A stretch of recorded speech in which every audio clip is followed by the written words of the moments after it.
ಕರಾಗ್ರೆ ವಸತೆ Facebook, ಕರಮಧ್ಯೆ Twitter, ಕರಮೂಲೆ ಸ್ಥಿತೆ WhatsApp, ಪ್ರಭಾತೆ mobile ದರ್ಶನಂ ಅಂತ. ನಮ್ಮ ರಾಜ್ಯದಲ್ಲಿ ನಾಳೆಯಿಂದಲೇ ಎಲ್ಲ ಸೋಷಿಯಲ್ ಮೀಡಿಯಾಗಳನ್ನು ಬ್ಯಾನ್ ಮಾಡಲಾಗಿದೆ. 1 ತಿಂಗಳಿಗೆ 8 ರಿಂದ 9 ಲಕ್ಷ ರೂಪಾಯಿ ತೆಗೆದದ್ದು ವೆಬ್ಸೈಟಲ್ಲಿ. ಜನರ ಮನಸ್ಸಿನಲ್ಲಿ ಯಾವ್ದು ಉಳಿತದೆಯಲ್ಲ ಅದು ಮಾತ್ರ ಬ್ರ್ಯಾಂಡ್ ಆಗ್ಲಿಕ್ಕೆ ಸಾಧ್ಯ. ಮನುಷ್ಯನ ಅಷ್ಟು ಜಾತಕವನ್ನ ಕುಂಡಲಿ ನೋಡೋದಿಲ್ಲ, ಇವತ್ತು ಮೊಬೈಲ್ ನೋಡಿ ತಿಳ್ಕೊಳ್ತಾರೆ. ಸರ್, ಈ ಸೋಷಿಯಲ್ ಮೀಡಿಯಾ ಮತ್ತು ವೆಬ್ಸೈಟ್ಗೂ ಏನು ಡಿಫ್ರೆನ್ಸ್ ಇರುತ್ತೆ? ಸೋಷಿಯಲ್ ಮೀಡಿಯಾ ಎಷ್ಟು ಉಪಯುಕ್ತ, ಎಷ್ಟು ಹಾನಿ ಇದೆ ಅನ್ನೋದನ್ನ ನಾವು ಅರ್ಥ ಮಾಡ್ಕೊಳ್ಬೇಕು. ನಿಮ್ಮ ಐಡೆಂಟಿಟಿಯನ್ನ ಕ್ರಿಯೇಟ್ ಮಾಡ್ಕೊಳ್ಬಹುದು, ಪ್ರೊಫೆಷನಲ್ ಆದ ಎಂಟಿಟಿಯಾಗಿ ಅದು ಗುರುತಿಸಲ್ಪಡೋದಿಲ್ಲ. ಫೇಕ್ ಇನ್ಫ್ಲೂಯೆನ್ಸರ್ಗಳು ಜಾಸ್ತಿ ಆಗಿರುವ ಕಾರಣಕ್ಕಾಗಿ ಇವತ್ತು ಫೇಕ್ ರಿವ್ಯೂಸ್ಗಳು ಜಾಸ್ತಿ ಬರ್ತಾ ಇದಾವೆ. ಈಗಲೂ ಕೂಡ ಫೇಕ್ ಆಗಿರುವಂತ ಕಂಟೆಂಟ್ಗಳು, ಫೇಕ್ ಆಗಿರುವ ಪ್ರೊಫೈಲ್ ಜಾಸ್ತಿ ಚಾಲ್ತಿಯಲ್ಲಿದೆ.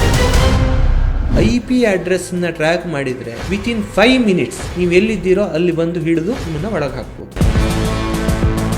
ಯೂಟ್ಯೂಬ್ ಅಲ್ಲಿ ಹೇಗೆಲ್ಲ ಒಂದು ಪ್ರಾಫಿಟ್ ರೆವಿನ್ಯೂನ ತಗೊಂಬೋದು? ದಿಕ್ತಾ ಹೇ ಓ ಬಿಕ್ತಾ ಹೇ.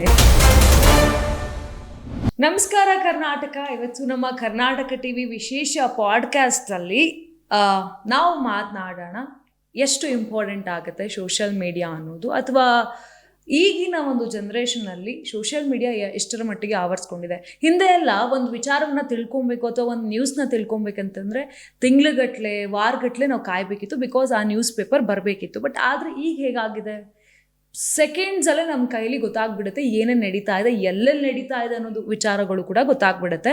ಸೊ ಇದು ಒಂದು ರೀತಿ. ಆದರೆ ಮುಂಚೆ ಎಲ್ಲ ಮನೆ ಕಟ್ಟಲಿಕ್ಕೋ ಅಥವಾ ಆಫೀಸ್ಗೆ ಹೋಗಿ ಕೆಲಸ ಮಾಡಿ ದುಡಿಬೇಕಿತ್ತು. ಬಟ್ ಆದರೆ ಇವಾಗ ಆನ್ಲೈನಲ್ಲೇ ಯೂಟ್ಯೂಬ್ ವೀಡಿಯೋಸ್ ಮಾಡೋದು ಅಥವಾ ಇನ್ಸ್ಟಾಗ್ರಾಮ್ ರೀಲ್ಸ್ ಮಾಡೋವಂಥದ್ದು, ಸೊ ಈ ರೀತಿಯಾಗಿ ಸೋಷಿಯಲ್ ಮೀಡಿಯಾಗಳನ್ನು ಬಳಸ್ಕೊಂಡು ಅದರಲ್ಲಿ ಕೂಡ ಪ್ರಾಫಿಟ್ ಮಾಡ್ತಿರೋರು ತುಂಬ ಜನ ಇದ್ದಾರೆ. ಯಾಕಂತ ಹೇಳಿದ್ರೆ ಈಗಂತೂ ಅದು ಜಾಸ್ತಿ ಆಗಿಬಿಟ್ಟಿದೆ. ಮತ್ತು ಹ್ಯಾಡ್ಸ್ನ ಮುಂಚೆ ಎಲ್ಲ ಕೊಡಬೇಕು ಅಂತ ಹೇಳಿದ್ರೆ ಹೋಗಬೇಕಿತ್ತು, ಅಪ್ರೋಚ್ ಮಾಡಿ ಆ ಆ್ಯಡ್ಸ್ನ ಕೊಡಬೇಕಿತ್ತು, ಅಥವಾ ಪೋಸ್ಟರ್ ಮೂಲಕ ಕೊಡಬೇಕಿತ್ತು, ಅಥವಾ ಟಿ ವಿಲಿ ಅಡ್ವರ್ಟೈಸ್ ಬಂದಾಗ ಅದಕ್ಕೆ ಹಾಕ್ಬೇಕಿತ್ತು. ಬಟ್ ಆದರೆ ಇವಾಗ ಹೇಗಾಗಿದೆ, ಆನ್ಲೈನಲ್ಲಿ ಅಂದರೆ ಅದ್ರ ಬಗ್ಗೆ ಒಂದು ರೀಲ್ಸ್ ಮಾಡಿಬಿಡುವಂಥದ್ದು ಅಥವಾ ವೆಬ್ಸೈಟ್ಗಳಲ್ಲಿ ಆ ಲಿಂಕನ್ನು ಹಾಕುವಂಥದ್ದು. ಸೊ ಈ ರೀತಿಯಾಗಿ ಪೂರ್ತಿ ಒಂದು ರೀತಿಯಾಗಿ ಈ ಆನ್ಲೈನ್ ಅಥವಾ ಸೋಷಿಯಲ್ ಮೀಡಿಯಾ ಅನ್ನೋದು ಆವರಿಸ್ಕೊಂಡ್ಬಿಟ್ಟಿದೆ. ಸೊ ಇದರಲ್ಲಿ ಸೋಷಿಯಲ್ ಮೀಡಿಯಾ ಅನ್ನೋದು ಎಷ್ಟು ಇಂಪಾರ್ಟೆಂಟ್ ಆಗುತ್ತೆ, ಹೇಗೆಲ್ಲ ಅದರಲ್ಲಿ ಒಂದು ಗಳಿಕೆಯನ್ನು ಮಾಡಬಹುದು, ಮತ್ತು ಇದರಲ್ಲಿ ವೆಬ್ಸೈಟ್ ಎಷ್ಟು ಇಂಪಾರ್ಟೆಂಟ್ ಆಗುತ್ತೆ. ಸೊ ಈ ಎಲ್ಲ ಸಂಪೂರ್ಣ ಮಾಹಿತಿಯನ್ನು ಇವತ್ತು ನಮಗೆ ಕೊಡಲಿಕ್ಕೆ ನಮ್ಮ ಜೊತೆ ಇದ್ದಾರೆ ಕಲಾಹಂಸ ಇನ್ಫೋಟೆಕ್ ಪ್ರೈವೇಟ್ ಲಿಮಿಟೆಡ್ ಓನರ್ ಆಗಿರುವಂಥ ಚಂದನ್ ಕಲಾಹಂಸ ಅವರು. ಸರ್ ನಮಸ್ತೆ. ಕಾರ್ಯಕ್ರಮಕ್ಕೆ ಸ್ವಾಗತ ಸರ್. ಸರ್, ನಾನು ಆಗಲೇ ಸ್ಟಾರ್ಟಿಂಗಲ್ಲೇ ಹೇಳ್ತಾ ಇದ್ದೆ ಎಲ್ಲ ಯಾವ ರೀತಿಯಾಗೆಲ್ಲ ಇಂಪಾರ್ಟೆಂಟ್ ಆಗುತ್ತೆ ಏನು ಅಂತ. ಸೊ ಈಗಿನ ಒಂದು ಪ್ರಪಂಚದಲ್ಲಿ ಸರ್ ಸೋಷಿಯಲ್ ಮೀಡಿಯಾ ಆನ್ಲೈನ್ ಅನ್ನೋದು ಆವರಿಸ್ಕೊಂಡ್ಬಿಟ್ಟಿದೆ ನಮ್ಮನ್ನು, ಅದ್ರ ಬಗ್ಗೆ ಮಾತೇ ಹಾಡಂಗಿಲ್ಲ. ಬಟ್ ಆದರೆ ಇವಾಗ ಹೇಗೆ ನಡೀತಾ ಇದೆ ಸರ್, ಎಷ್ಟು ಎಫೆಕ್ಟಿವ್ ಆಗಿದೆ ಮತ್ತು ಏನೆಲ್ಲ ಉಪಯೋಗಗಳಾಗ್ತಾ ಇದೆ ಅದರಲ್ಲಿ, ಮತ್ತು ವೆಬ್ಸೈಟ್ ಅನ್ನೋದು ಎಷ್ಟು ಇಂಪಾರ್ಟೆಂಟ್ ಆಗುತ್ತೆ? ಖಂಡಿತವಾಗಿ. ಯಾಕೆ ಅಂತಂದ್ರೆ ನೀವು ಈಗಾಗಲೇ ಹೇಳ್ತಾ ಇದ್ರಿ, ವೆಬ್ಸೈಟ್ ಡಿಸೈನ್ ಹಾಗೂ ಡಿಜಿಟಲ್ ಮಾರ್ಕೆಟಿಂಗ್ ಇದೆಲ್ಲದೂ ಕೂಡ ಬಹಳ ಮುಖ್ಯವಾಗಿರ್ತಕ್ಕಂಥ ಅಂಶ. ಬೆಳಗ್ಗೆ ಎದ್ದಾಕ್ಷಣ ನಾವು ಹಿಂದೆಲ್ಲ ಏನ್ ಮಾಡ್ತಿದ್ವಿ ಅಂದ್ರೆ ಕರಾಗ್ರೆ ವಸತೆ ಲಕ್ಷ್ಮಿ, ಕರಮಧ್ಯೆ ಸರಸ್ವತಿ, ಕರಮೂಲೆ ಹೀಗೆಲ್ಲ ಹೋಗ್ತಾ ಇತ್ತು. ಆದ್ರೆ ಇವತ್ತಿನ ದಿವಸಗಳಲ್ಲಿ ಹೇಗಾಗ್ಬಿಟ್ಟಿದೆ ಅಂತಂದ್ರೆ ನೀವು ಗಮನಿಸ್ಕೊಳ್ಬಹುದು, ಬೆಳಗ್ಗೆ ಎದ್ದಾಕ್ಷಣ ಮೊಬೈಲ್ ನೋಡ್ತೇವೆ. ಅದಕ್ಕೆ ಹೇಳಿದ್ರಂತೆ ಯಾರೋ ಪುಣ್ಯಾತ್ಮರು, ಕರಾಗ್ರೆ ವಸತೆ ಫೇಸ್ಬುಕ್, ಕರಮಧ್ಯೆ ಟ್ವಿಟರ್, ಕರಮೂಲೆ ಸ್ಥಿತೆ ವಾಟ್ಸಪ್, ಪ್ರಭಾತೆ ಮೊಬೈಲ್ ದರ್ಶನಂ ಅಂತ. ಪ್ರಭಾತೆ ಕರದರ್ಶನಂ ಇಲ್ಲ, ಈಗ ಪ್ರಭಾತೆ ಮೊಬೈಲ್ ದರ್ಶನಂ ಅಂತ ಬಂದ್ಬಿಟ್ಟಿದೆ ಅಂತ. ಇದೆಲ್ಲ ವೈಪರೀತ್ಯಗಳು ಆಗ್ತಾ ಇರುವುದರ ನಡುವೆ ನಾನ್ ಗಮನಿಸ್ಕೊಂಡಿರುವಂತದ್ದು ಏನು ಅಂತಂದ್ರೆ, ಹಾಗಾದ್ರೆ ಈ ಸೋಷಿಯಲ್ ಮೀಡಿಯಾವನ್ನ ಬಿಟ್ಟು ನಾವು ಒಂದಷ್ಟು ಹೊತ್ತು ಪುಸ್ತಕವನ್ನ ತೆಗೆದುಕೊಂಡ್ರೆ ಆಗುತ್ತದೆಯೋ ಹೇಳಿ ನಾವು ಯೋಚನೆ ಮಾಡ್ತೇವೆ ಕೆಲವು ಸಲ as A digital marketer.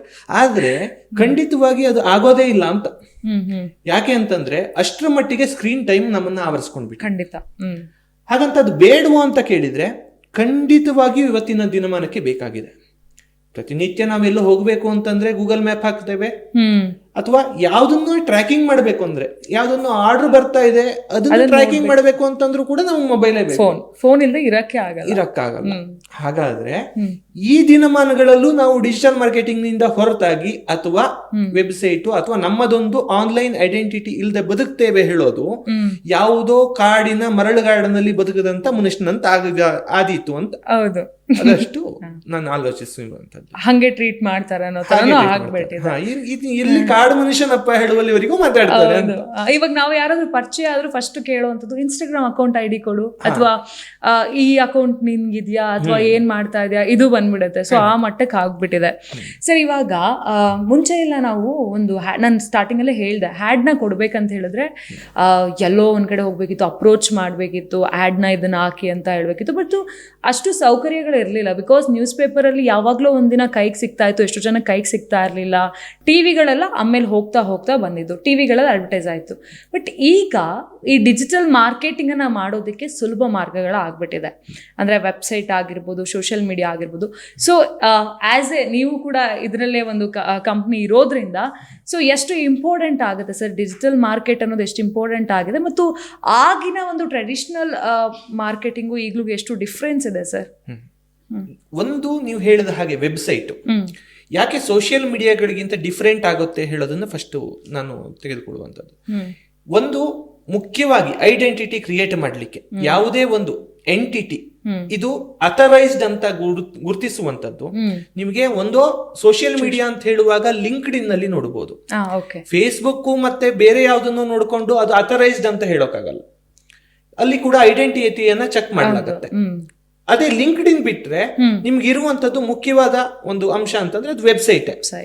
Website ಅನ್ನೇ ಮೊದಲು ಅಥರೈಸ್ಡ್ ಅಂತ ಬಳಕೆ ಮಾಡ್ತಕ್ಕಂಥ ಒಂದು ಪದ್ಧತಿ ಇತ್ತು. ಆದ್ರೆ ಇವತ್ತಿನ ದಿವಸಗಳಲ್ಲಿ ಹೇಗೆ ಅಂತಂದ್ರೆ ಅದನ್ನ ಕೋಡಿಂಗ್ ಅಲ್ಲದೆ ಕೂಡ ನಾನ್ ಕೋಡಿಂಗ್ ಮೆಥಡ್ ಅಲ್ಲಿ ಕೂಡ ಬಿಲ್ಡ್ ಮಾಡುವಂತಹ AI ಟೆಕ್ನಾಲಜಿಗಳೇ ಬಂದ್ಬಿಟ್ಟಿದ್ದಾವೆ ಇವತ್ತು. ಹಾಗಿರುವಾಗ ಈಗ ವೆಬ್ಸೈಟ್ ಕೂಡ ಅಥರೈಸ್ಡ್ ಅಲ್ಲ ಹೇಳುವಂತ ಪರಿಸ್ಥಿತಿಗೆ ನಾವು ಹೋಗ್ತಾ ಇದ್ದೇವೆ. ಹಾಗಾದ್ರೆ ಏನ್ ಮಾಡಬೇಕು? ಸರಿಯಾದ ವೆಬ್ಸೈಟು ಮಿನಿಮಮ್ ರಿಕ್ವೈರ್ಮೆಂಟ್ ಒಂದು ಎಂಟಿಟಿಗೆ, ಯಾವುದೇ ಬಿಸ್ನೆಸ್ ಎಂಟಿಟಿಗೆ. ಅದು ಆದ ಮೇಲೆ ಸೋಷಿಯಲ್ ಮೀಡಿಯಾ ಪ್ರೆಸೆನ್ಸ್, ಇದನ್ನ ಆನ್ಲೈನ್ ಪ್ರೆಸೆನ್ಸ್ ಅಂತ ಗುರುತಿಸ್ಕೊಂಡು ಬರ್ತೇವೆ. ಇದು ಇತರ ಮಾರ್ಗಗಳಾಗ್ತವೆ. ಹಾಗಾದ್ರೆ ಟ್ರೆಡಿಷನಲ್ ಮಾರ್ಕೆಟಿಂಗ್ ಗಿಂತ ಇದು ಹೇಗೆ ಡಿಫರೆಂಟ್ ಆಯ್ತು ಅಂತ ಕೇಳಿದ್ರೆ, ಟ್ರೆಡಿಷನಲ್ ಮಾರ್ಕೆಟಿಂಗ್ ಅಲ್ಲಿ ಏನಿತ್ತು, ನಾವು ಎಲ್ಲದನ್ನು ಮನೆ ಮನೆಗೆ ಹಂಚ್ತಕ್ಕಂಥದ್ದಿತ್ತು. ಅಥವಾ ಯಾವುದೇ ಅಡ್ವರ್ಟೈಸ್ಮೆಂಟ್ ಅನ್ನ ನಾವು ಹುಡ್ಕೊಂಡು ಹೋಗಿ ಹಾಕ್ತಿದ್ವಿ. ಆತ ಅವನಿಗೆ ಅದು ಬೇಕೋ ಬೇಡವೋ ಗೊತ್ತಿಲ್ಲ, ನಾವು ತಲುಪಿಸೋದಷ್ಟೇ ನಮ್ಮ ಉದ್ದೇಶ ಆಗಿತ್ತು. ವಾಷಿಂಗ್ ಪೌಡರ್ ನಿರ್ಮಾ ಅಂತ ನಾವು ಕೇಳ್ತಿದ್ವಿ. ನಾನು ಸಣ್ಣದೊಂದು ಉದಾಹರಣೆಯನ್ನು ಇಟ್ಕೊಂಡು ಮಾತಾಡ್ತಾ ಇರುವಂತದ್ದು. ಈ ವಾಷಿಂಗ್ ಪೌಡರ್ ನಿರ್ಮಾ ಹೇಳೋದು ಇವತ್ತು ಎಷ್ಟು ಬ್ರ್ಯಾಂಡ್ಗಳು ಬಂದ್ರು ಕೂಡ ನಮ್ದು ಯಾಕೆ ತಲೆಯಲ್ಲಿ ಕೂತಿದೆ ಅಂತಂದ್ರೆ ಅದು ಅಷ್ಟು ಅಚ್ಚೊತ್ತಿದೆ.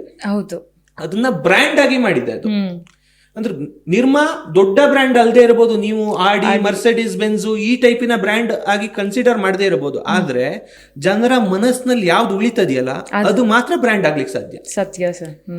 ಅದು ಉಳಿಬೇಕು ಅಂತಂದ್ರೆ ಏನ್ ಮಾಡ್ಬೇಕು? ಅದಕ್ಕೆ ಬೇಕಾದ ಮಾರ್ಗಗಳನ್ನ ಹುಡುಕೊಳ್ತಾ ಬಂದ್ವು ನಮ್ಮೆಲ್ಲಾ ಮೀಡಿಯಾಗಳು. ಮೊದಲು ಏನು ದಿನಪತ್ರಿಕೆಗಳಿತ್ವೋ ಅದರಿಂದ ಟೆಲಿವಿಷನ್ಗೆ ಬಂದ್ವು. ಟೆಲಿವಿಷನ್ ನಲ್ಲಿ ಈ ರೀತಿಯ ಆಡ್ ಗಳನ್ನು ನಾವು ಕಂಡ್ವಿ. ಆ ಆಡ್ಗಳು ಕೂಡ ಒಂದಷ್ಟು ಜನರಿಗೆ ಸೀಮಿತ ಆದವಾಗ, ಅಂದ್ರೆ ಈ ಚಾನೆಲ್ ಅನ್ನ ನೋಡುವವರಿಗೆ ಈ ಆಡ್ ತೋರಿಸ್ತಾರೆ, ಹಿಂಗಾಗ್ತಿತ್ತು. ಆದ್ರೆ ಈ ಚಾನೆಲ್ ಅನ್ನ ನೋಡ್ತಕ್ಕಂಥವ್ರು ಯಾರು ಹೇಳೋದನ್ನ ಟಾರ್ಗೆಟ್ ಮಾಡಿ ಹಾಕ್ಲಿಕ್ಕೆ ಅವತ್ತಿನ ದಿನಮಾನಗಳಲ್ಲಿ ಸಾಧ್ಯ ಇರಲಿಲ್ಲ. ಅಂದ್ರೆ ಟಾರ್ಗೆಟ್ ಆಡಿಯನ್ಸ್ ಅಂತಾನೆ ಗೊತ್ತಾಗ್ತಿರ್ಲಿಲ್ಲ. ಯಾರು ಅದನ್ನ ನೋಡ್ತಾ ಇದ್ದಾರೆ, ಯಾವ ಕ್ಯಾಟಗರಿಯ ಜನರು ನೋಡ್ತಾ ಇದ್ದಾರೆ, ಇದು ಕೇವಲ ಅಂದಾಜಿನ ಬಾಬ್ತಾಗಿತ್ತು. ಆದ್ರೆ ಇವತ್ತಿನ ಮಾರ್ಕೆಟಿಂಗ್ ಅಲ್ಲಿ ಹೇಗಿದೆ ಅಂತಂದ್ರೆ ಟು ದ ಪಾಯಿಂಟ್, ಅಂದ್ರೆ ಯಾರಿಗೆ ಬೇಕು, ಅವರ ಏಜ್ ಗ್ರೂಪ್ ಏನು, ಅವರು ಯಾವ ಡಿವೈಸ್ ಅನ್ನು ಯೂಸ್ ಮಾಡ್ತಾ ಇದ್ದಾರೆ, ಯಾವ ಸ್ಥಳದಿಂದ ಯೂಸ್ ಮಾಡ್ತಾ ಇದ್ದಾರೆ, ಇದೆಲ್ಲವುದನ್ನ ಕರೆಕ್ಟ್ ಆಗಿ ನೋಡಿಕೊಂಡು ಅವರಿಗೆ ಟಾರ್ಗೆಟ್ ಮಾಡಬಹುದು. ಅಷ್ಟರ ಮಟ್ಟಿಗೆ BI ಅಂತ ಕರೀತೇವೆ, BA ಅಂತ, ಬಿಸ್ನೆಸ್ ಅನಾಲಿಟಿಕ್ಸ್ ಅಂತ. ಅದ್ರ ಮೂಲಕ ಎಲ್ಲವುದನ್ನು ನಾವು ಗುರುತಿಸ್ಕೊಳ್ಬಹುದು. ಅವರ ಬಿಹೇವಿಯರ್ ಏನು, ಯಾವ ಕನ್ಸ್ಯೂಮರ್ ಬಿಹೇವಿಯರ್ ಏನಿದೆಯಲ್ಲ ಅದನ್ನು ಕೂಡ ಸ್ಟಡಿ ಮಾಡಬಹುದು. ಯಾವ ಟೈಮಿಗೆ ಅವರು ಮೊಬೈಲ್ ಅನ್ನು ಯೂಸ್ ಮಾಡ್ತಾ ಇದ್ದಾರೆ, ವೈಫೈ ನೆಟ್ವರ್ಕ್ ಅಲ್ಲಿ ಯೂಸ್ ಮಾಡ್ತಾ ಇದ್ದಾರೋ, ಯಾವ ಮೊಬೈಲ್ ನೆಟ್ವರ್ಕ್ ಅಲ್ಲಿ ಯೂಸ್ ಮಾಡ್ತಾ ಇದ್ದಾರೋ, ಇದೆಲ್ಲವೂ ಕೂಡ ಗೊತ್ತಾಗುತ್ತೆ. ಎಲ್ಲವೂ ಗೊತ್ತಾಗುತ್ತೆ. ಸರ್, ಇವಾಗ ಇದೇ ಮಾತನಾಡ್ಬೇಕಿದ್ರೆ ನಾನು ಈ ಕ್ವಶನ್ ನ ಕೇಳಲೇಬೇಕು. ಇವಾಗ ನಾನು ನೀವೇ ಏನೋ ಒಂದು ಮಾತಾಡ್ತಿರ್ತೀವಿ, ಅಥವಾ ನಾನು ಯಾರ ಜೊತೆನೋ ಫೋನಲ್ಲಿ ಮಾತಾಡ್ಕೊ ಬಂದಿರ್ತೀನಿ, ಅದನ್ನ ತಗೊಬೇಕು, ಇದನ್ನ ತಗೊಬೇಕು, ಅಥವಾ ಏನೋ ಸಮಥಿಂಗ್ ಏನೋ ಒಂದು ಮಾತಾಡಿರ್ತೀವಿ. ಬಟ್ ಆದ್ರೆ ಅದನ್ನ ಮಾತಾಡಿ ಈ ಕಡೆ ತಿರುಗಿ ಫೋನ್ ಯೂಸ್ ಮಾಡೋಷ್ಟರಲ್ಲಿ ವೆಬ್ಸೈಟ್ಸ್ ಲಿಂಕ್ಸ್ ಬರೋ ಅಂಥದ್ದು, ಅಥವಾ ಅದೇ ಸಿಮಿಲರ್ ಪೋಸ್ಟ್ಗಳು ಬರೋ ಅಂಥದ್ದು ಹಿಂಗೆಲ್ಲ ಆಗುತ್ತೆ. ಸೊ ಇದು ಕೂಡ ಹಂಗಾದ್ರೆ ನಮ್ಮ ಫೋನ್ ಟ್ರ್ಯಾಕ್ ಆಗ್ತಿರತ್ತ? ಖಂಡಿತವಾಗಿ ಎಲ್ಲ ನಿಮ್ಗೆ ಗೊತ್ತಿರಬೇಕು. ನೀವು ಯಾವುದೋ ಒಂದು ಅಡ್ವರ್ಟೈಸ್ಮೆಂಟ್ ಬಗ್ಗೆ, ಅಂದ್ರೆ ನೀವು ಅದ್ರ ಬಗ್ಗೆ ತಿಳ್ಕೊಂಡು ಮಾತಾಡಿರೋದಿಲ್ಲ. ನಾನು ಇವತ್ತು ಈ ಒಂದು ಶಾಪಿಗೆ ಹೋಗ್ಬೇಕು ಅಂದ್ಕೊಂಡಿದ್ದೇನೆ ಅಂತ ಮಾತಾಡ್ತೀನಿ. ಮಾತಾಡ್ತೀನಿ. ಆ ಶೋರೂಮಿನ ಅಡ್ವರ್ಟೈಸ್ಮೆಂಟ್ ಅನ್ನ ನಿಮ್ಮ ಮೊಬೈಲ್ ಅಲ್ಲಿ ತೋರಿಸಲಾಗುತ್ತೆ. ಹೌದು. ಅಮೆಝಾನ್ ಅಲ್ಲಿ ಆರ್ಡರ್ ಹಾಕಿದ್ದೇನೆ, ಇವತ್ತು ಬರತ್ತೋ ಇಲ್ವೋ ಗೊತ್ತಿಲ್ಲ ಹೇಳಿ ಯಾರ ಹತ್ರನೂ ಮಾತಾಡಿರ್ತೀವಿ. ಅದ್ರ ಅಡ್ವರ್ಟೈಸ್ಮೆಂಟ್ ಫೇಸ್ಬುಕ್ ಅಲ್ಲಿ, ಇನ್ಸ್ಟಾಗ್ರಾಮ್ ಅಲ್ಲಿ ಬರ್ಲಿಕ್ಕೆ ಹಿಡಿಯುತ್ತೆ. ಹೇಗ್ ಬರುತ್ತೆ ಅಂತ ಕೇಳಿದ್ರೆ, ನಿಮ್ಮ ಮೊಬೈಲ್ ಅಲ್ಲಿ ಆಟೋಮೆಟಿಕ್ ರೆಕಾರ್ಡಿಂಗ್ ನಿಮಗೆ ಗೊತ್ತಿಲ್ಲದ ಹಾಗೆ ಆನ್ ಆಗಿದೆ. ಯಾಕೆ ಅಂತಂದ್ರೆ ಫಸ್ಟಿಗೆಲ್ಲ ಓಕೆ ಕೊಟ್ಕೊಂಡು ಬಂದಿದ್ದೇವೆ. ನಿಮ್ಮ ಆಡಿಯೋ ಒಂದು ರೆಕಾರ್ಡ್ ಮಾಡಬಹುದೇ ಕೇಳಿದಾಗ ಓಕೆ ಕೊಟ್ವಿ, ನಮ್ಮ ಗ್ಯಾಲರಿಯಿಂದ ಅಕ್ಸೆಸ್ ಮಾಡಬಹುದೇ ಅಂತ ಕೇಳಿದಾಗ ಓಕೆ ಕೊಟ್ವಿ, ಎಲ್ಲದನ್ನು ಓಕೆ ಕೊಟ್ಕೊಂಡು ಬಂದಿದ್ದೇವೆ. ಇವತ್ತೇನಾಗಿದೆ ಅಂತಂದ್ರೆ ನಮ್ಮೆಲ್ಲ ಡಾಟಾ ಇವತ್ತು ಹೇಗೆ ಅಂತಂದ್ರೆ ಡಾಟಾ ಈಕ್ವಲ್ಸ್ ಮನಿ ಅಂತ ಆಗಿದೆ. ಕಂಪ್ಲೀಟ್ ಆಗಿ ಮನುಷ್ಯನ ಅಷ್ಟೂ ಜಾತಕವನ್ನ ಕುಂಡಲಿ ನೋಡೋದಿಲ್ಲ ಇವತ್ತು, ಮೊಬೈಲ್ ನೋಡಿ ತಿಳ್ಕೊಳ್ತಾನೆ. ಅಷ್ಟರ ಮಟ್ಟಿಗೆ ಎಲ್ಲ ವಿಚಾರಗಳನ್ನ ಅಲ್ಲಿ ಕದಿಯಲಾಗುತ್ತದೆ ನಮಗ್ ಗೊತ್ತಿಲ್ಲದೆ. ಹಾಗಾದ್ರೆ ಸೋಷಿಯಲ್ ಮೀಡಿಯಾ ಎಷ್ಟು ಉಪಯುಕ್ತ, ಎಷ್ಟು ಹಾನಿ ಇದೆ ಹೇಳೋದು ನಾವು ಅರ್ಥ ಮಾಡ್ಕೊಳ್ಬೇಕಾಗಿದೆ. ಹಾಗಂತ ಬಳಸಬೇಕಾದ ವೇನಲ್ಲಿ ಬಳಸಲೇಬೇಕಾದ ಅನಿವಾರ್ಯತೆಯೂ ಇದೆ ಇವತ್ತು. ಹಾಗಾದ್ರೆ ಏನು ಮಾಡಬೇಕು ಅದಕ್ಕೆಲ್ಲ ಹೇಳುವಂತದ್ದೊಂದು ಪ್ರಶ್ನೆ. ನಾವು ಆದಷ್ಟು ಡಾಟಾಗಳನ್ನ ಅಕ್ಸೆಸ್ ಕೊಡುವಾಗ ಜಾಗ್ರತೆ ವಹಿಸಬೇಕಾಗತ್ತೆ. ಅಂದ್ರೆ ಪ್ರೈವಸಿ ಪಾಲಿಸಿಗಳನ್ನ ಕರೆಕ್ಟ್ ಆಗಿ ನೋಡ್ಕೊಳ್ಬೇಕಾಗತ್ತೆ. ಮತ್ತೆ ಯಾವ ಕಂಪನಿಗಳಿಗೆ ನಾವು ಡಾಟಾವನ್ನು ಕೊಡ್ತಾ ಇದ್ದೇವೆ ಇದು ಕೂಡ ಬಹಳ ಇಂಪಾರ್ಟೆಂಟ್. ನಿಮಗೆ ಗೊತ್ತಿದೆಯೋ ಇಲ್ವೋ ಗೊತ್ತಿಲ್ಲ ನನಗೆ. ಹೇಗೆ ಅಂತಂದ್ರೆ ನಮ್ಮ ಡಾಟಾಗಳು ಅಂದ್ರೆ ನಮ್ಮ phone number, personal phone number ಈ ಬ್ಯಾಂಕ್ನವರಿಗೆಲ್ಲ ಹೇಗೆ ಸಿಗುತ್ತೆ? ಸುಮ್ಮನೆ ಕಾಲ್ ಬರುತ್ತೆ, ಲೋನಿಗೆ ಕಾಲ್ ಬರುತ್ತೆ, ಕ್ರೆಡಿಟ್ ಕಾರ್ಡು, ಡೆಬಿಟ್ ಕಾರ್ಡು ಅಂತ ಹೇಳಿ ಕಾಲ್ ಮಾಡ್ತಾರೆ. ನಮ್ಮ ಹತ್ರ ಈಗಾಗಲೇ ಕಾರ್ಡ್ ಇದೆಯೋ ಇಲ್ವೋ ಅವ್ರಿಗೆ ಗೊತ್ತಿದೆಯಾ ಅಂತ ನೋಡಿದ್ರೆ ಇಲ್ಲ. ಆದ್ರೆ ನಿಮ್ಗೆ ಇನ್ನೊಂದು ವಿಚಾರ ಗಮನಕ್ಕಿರ್ಲಿ, ನೀವು ಕಾರ್ಡ್ಸ್ ಗಳನ್ನ ಸೇವ್ ಮಾಡ್ತೀರಾ ಕ್ರೋಮ್ ಬ್ರೌಸರ್ಗಳಲ್ಲಿ, ಇದರಲ್ಲಿ ಎಲ್ಲ. ಅದು ಎಲ್ಲವೂ ಇರೋದ್ರಿಂದಾಗಿ ಪ್ರಾಬ್ಲಮ್ಗಳು ಹೆಚ್ಚು ಕ್ರಿಯೇಟ್ ಆಗ್ತಾ ಇದೆ. ಅಲ್ಲಿ ಸೇವ್ ಆಗಿರುವಂತ ಡಾಟಾವನ್ನ ತೆಗೆದುಕೊಳ್ಳಲಾಗುತ್ತೆ. ಅದನ್ನ ಗೂಗಲ್ಲೇ ಕೊಡ್ತಾ ಇದೆಯೋ ಅಥವಾ ಥರ್ಡ್ ಪಾರ್ಟಿ ಏಜೆನ್ಸಿಗಳು ಕೊಡ್ತಾ ಇದಾವೋ ನಮಗೆ ಗೊತ್ತಿಲ್ಲ. ನಾವು ಅಲ್ಲಿ ಇನ್ಸ್ಟಾಲ್ ಮಾಡಿರುವ ಪ್ಲಗಿನ್ ಗಳಾಗಿರ್ಬೋದು ಅಥವಾ ಆಡ್ ಆನ್ಸ್ ಗಳಾಗಿರ್ಬೋದು, ಕ್ರೋಮ್ ಅಲ್ಲಿ ಆಡ್ ಮಾಡಿರುವಂತಹ ಆಡ್ ಆನ್ಸ್ ಗಳಾಗಿರ್ಬೋದು, ಅಥವಾ ಅಲ್ಲಿ ಇರ್ತಕ್ಕಂಥ ಸೋಷಿಯಲ್ ಮೀಡಿಯಾಗಳಾಗಿರ್ಬೋದು. ಈಗಾಗಲೇ ಲಾಗಿನ್ ಹಾಕೊಂಡೇ ಇರ್ತದೆ, ಕೆಲವು ಸಲ ಲಾಗೌಟ್ ಮಾಡೋದೇ ಇಲ್ಲ. ಅಲ್ಲಿ ಮಾಡಿರ್ತಕ್ಕಂಥ ವೆಬ್ಸೈಟ್ ಗಳಾಗಿರ್ಬೋದು, ಅದರಲ್ಲಿ ಕೂಕೀಸ್ ಅಂತ ಬರುತ್ತೆ, ಅಕ್ಸೆಪ್ಟ್ ಕೂಕೀಸ್ ಅಂತ ತೋರಿಸ್ತಾ ಇರುತ್ತೆ. ಅದನ್ನ ಮತ್ತೆ ಮತ್ತೆ ಮತ್ತೆ ಮತ್ತೆ ತೋರಿಸ್ತಾರೆ. ಯಾಕೆ ಅಂತಂದ್ರೆ ಆ ಕೂಕೀಸ್ ಗಳ ಮೂಲಕವೇ ಇದನ್ನ ತೆಗೆಯಲಾಗ್ತದೆ, ಎಲ್ಲ ಡಾಟಾಗಳನ್ನ ತೆಗೆಯಲಾಗುತ್ತದೆ. ಅಂದ್ರೆ ನಿಮ್ಮ ಎಲ್ಲಾ ವೆಬ್ಸೈಟಿಗೆ, ಯಾವ್ಯಾವ ವೆಬ್ಸೈಟಿಗೆ ಹೋಗಿದ್ದೀರಾ ಹೇಳೋದು ಎಲ್ಲದೂ ಕೂಡ ಅದರಲ್ಲಿ ಕರೆಕ್ಟ್ ಆಗಿ ಸೇವ್ ಆಗಿರ್ತದೆ. ಹಾಗಾದ್ರೆ ಮೊಬೈಲಿನ ಮೆಮೊರಿಯನ್ನ ನಾವು ಕೂಕೀಸ್ ಅಂತ ಗುರುತಿಸ್ಕೊಳ್ಬೇಕು. ಮೊಬೈಲಿನ ಅಂದ್ರೆ ಸುಪ್ತ ಮನಸ್ಸು ಅಂತ ನಾವು ಹೇಳ್ತೇವಲ್ಲ, ಮೊಬೈಲಿನ ಸುಪ್ತ ಮನಸ್ಸು ಅಂತ ಯಾವುದು ಅಂತ ಕೇಳಿದ್ರೆ ಅದನ್ನ ಕೂಕೀಸ್ ಅಂತ ಹೇಳಬೇಕು. ಅದು ಕರೆಕ್ಟ್ ಆದ ಒಂದು ವಿಧಾನದಲ್ಲಿ ಅದನ್ನ ಸ್ಟ್ರಕ್ಚರ್ಡ್ ಮಾಡಿ. ನಮ್ಮಲ್ಲಿ ಹೇಗ್ ಬರುತ್ತೆ ಅಂತಂದ್ರೆ, ಯಾವುದೇ ಒಂದು ವೆಬ್ಸೈಟಿನ ಕೆಳಗೆ ಸ್ಟ್ರಕ್ಚರ್ಡ್ ಡಾಟಾ ಅಂತ ಬರುತ್ತೆ. ಒಂದು ವೆಬ್ಸೈಟ್ ಅಂತಂದ್ರೆ ಅದರಲ್ಲಿ ಅಬೌಟ್ ಅಸ್ ಮುಖ್ಯವಾದ ಪೇಜು, ಕಾಂಟ್ಯಾಕ್ಟ್ ಅಸ್ ಮುಖ್ಯವಾದ ಪೇಜು, ಸರ್ವಿಸಸ್ ಮುಖ್ಯವಾದ ಪೇಜು ಅಂತ ಇರುತ್ತೆ ಅಂತ ಇಟ್ಕೊಳ್ಳಿ. ಇದನ್ನ ಸ್ಟ್ರಕ್ಚರೈಸ್ ಮಾಡಿ ಹಾಕುವಂತ ವಿಧಾನ ಇರುತ್ತೆ ನಮ್ಮಲ್ಲಿ. ಅದಕ್ಕೆ ಒಂದು ಪ್ಲಗಿನ್ ಅನ್ನ ಅಥವಾ ಒಂದು ಕೋಡಿಂಗ್ ಅನ್ನ ಅದಕ್ಕಾಗಿ ಬರೀತೇವೆ. ಅಂದ್ರೆ ಗೂಗಲ್ಗೆ ಬೇಕಾದ ಹಾಗೆ ನಾವು ಕೊಡುವಂತದ್ದು. ಆ ವಿಧಾನದಲ್ಲೇ ಇದನ್ನ ಸ್ಟ್ರಕ್ಚರೈಸ್ಡ್ ಮಾಡಿ ಕೂಕೀಸ್ಗಳು ಕೊಡ್ತವೆ ಅಂತ ಹೇಳುವಂಥದ್ದು. ಇದಿಷ್ಟು ವಿಚಾರಗಳು ಅದರಲ್ಲಿ. ಸೊ ಹಾಗಾದ್ರೆ ಒಂದ್ ರೀತಿಯಾಗಿ ನೋಡೋದಾದ್ರೆ ನಾವು ಫೋನ್ ಯೂಸ್ ಮಾಡೋದೇ ಸೇಫ್ ಅಲ್ಲ ಅನ್ಸ್ಬಿಟ್ಟಿದೆ. ಅಂದ್ರೆ ಅಷ್ಟು ಸೇಫ್ಟಿ ಇಲ್ಲ ಅಂತ ಅನ್ಸುತ್ತೆ. ಖಂಡಿತವಾಗಿ ಹಂಗಂತ ನಾನು ವೆಬ್ ಡಿಸೈನರ್ ಮತ್ತೆ ಡಿಜಿಟಲ್ ಮಾರ್ಕೆಟರ್ ಆಗಿ ನೀವು ಮೊಬೈಲ್ ಬಳಸಬೇಡಿ ಅಂತ ಹೇಳ್ತಾ ಇಲ್ಲ, ಆದ್ರೆ ಅದನ್ನ ಸೇಫ್ ಆಗಿ ಬಳಸೋದು ಹೇಗೆ ಹೇಳೋದನ್ನ ತಿಳ್ಕೊಳ್ಳಿ. ಉದಾಹರಣೆಗೆ ನಾನು ಹೇಳ್ತೇನೆ, ಗೂಗಲ್ ಕ್ರೋಮ್ ಅನ್ನೇ ಯೂಸ್ ಮಾಡೋದನ್ನ ಬಿಟ್ಟು ನೀವು ಬ್ರೇವ್ ಬ್ರೌಸರ್ ಅಂತಿದೆ, ಬ್ರೇವ್ ಬ್ರೌಸರ್ ಅಂತ ಇದೆ, ಅದನ್ನ ಬಳಸಲಿಕ್ಕೆ ಹಿಡಿದ್ರೆ ನಿಮ್ಮ ಡಾಟಾಗಳು ಟ್ರ್ಯಾಕ್ ಆಗೋದು 90% ಅಷ್ಟು ಕಡಿಮೆ ಆಗುತ್ತೆ ಅದರಲ್ಲಿ. ನೀವು ಏನಾಗತ್ತೆ ಅಂತ ನಿಮಗೆ ಅಟ್ಲೀಸ್ಟ್ ಯೂಟ್ಯೂಬ್ ಅನ್ನ ಆಡ್ಸ್ ಇಲ್ದೆ ನೋಡ್ಬೋದು. ಯೂಟ್ಯೂಬ್ ಅನ್ನ ಆಡ್ಸ್ ಇಲ್ದೆ ನೋಡಬಹುದು. ಸರ್ ಯಾವ್ದು ಇನ್ನೊಂದ್ಸಲ? ಬ್ರೇವ್ ಬ್ರೌಸರ್ ಅಂತ. ಬ್ರೇವ್ ಬ್ರೌಸರ್ ಹೇಳುವಂತದ್ದು. ಅದನ್ನ ಬಳಸಿದ್ರೆ ನಿಮಗೆ ಯೂಟ್ಯೂಬ್ ಅನ್ನ ಕೂಡ ಆಡ್ಸ್ ಇಲ್ದೆ ನೋಡಬಹುದು. ಹಾಗೆ ಈ ಮಧ್ಯದಲ್ಲಿ ಬೇರೆ ಬೇರೆ ವೆಬ್ಸೈಟ್ ಗಳು ಓಪನ್ ಆಗ್ತಾ ಇರ್ತವೆ. ಯಾವ್ದೋ ಒಂದನ್ನು ಕ್ಲಿಕ್ ಮಾಡಿದ್ರೆ ಮತ್ತೊಂದು ಯಾವ್ದೋ ಒಂದು ವೆಬ್ಸೈಟ್ ಓಪನ್ ಆಗುತ್ತೆ. ಈ ಕೆಲವು ಬೇಡದ ವೆಬ್ಸೈಟ್ಗಳನ್ನೆಲ್ಲ ಓಪನ್ ಆಗುವಂತದ್ದು ಅಂತದ್ದೆಲ್ಲ ಆಗುವಾಗ ಸುಮ್ಮನೆ ಮುಜುಗರಕ್ಕೆ ಈಡು ಮಾಡ್ತವೆ ನಮ್ಮನ್ನ. ಹಾಗಿರುವಾಗ ಬ್ರೇವ್ ಬ್ರೌಸರ್ ಗಳನ್ನ ಯೂಸ್ ಮಾಡಿದ್ರೆ ಈ ರೀತಿಯ ಪ್ರಾಬ್ಲಮ್ಗಳಿಂದೆಲ್ಲ ತಪ್ಪಿಸ್ಕೊಳ್ಬಹುದು. ಆದಷ್ಟು ನಮ್ಮ ಡಾಟಾವನ್ನ ಬೇರೆಯವ್ರ ಕದಿಯೋದನ್ನ ತಪ್ಪಿಸಬಹುದು ಹೇಳುವಂತ.